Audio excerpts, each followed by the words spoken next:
Hello everyone, welcome back to Crypto Basics. In today's video, I'm going to show you how to log out of Huobi.com wallet. So let's go ahead and do it. First of all, open a web browser of your choice and go to the URL box and type in Huobi.com and search. Doing this will redirect you to the main homepage of HTX since Huobi has now been rebranded as HTX. Once you are in this main homepage and if you are logged into your account, you'll be able to see your menu button and other stuffs at the top of the screen. To log out of your account, go ahead and mouse over to your profile icon.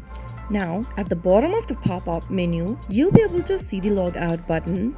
Click on it in order to log out or sign out of your wallet. Be aware that you must remember your credentials, whether it is your email or your phone number, in case you want to get back to the wallet again. So that's how you can easily log out or sign out of your Huobi wallet or your HTX wallet. If you are done using this service for the day, so if you found the video to be helpful, go ahead and give us a thumbs up. Don't forget to subscribe to the channel by hitting the subscribe button.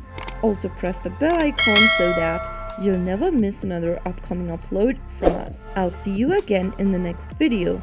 Goodbye till then.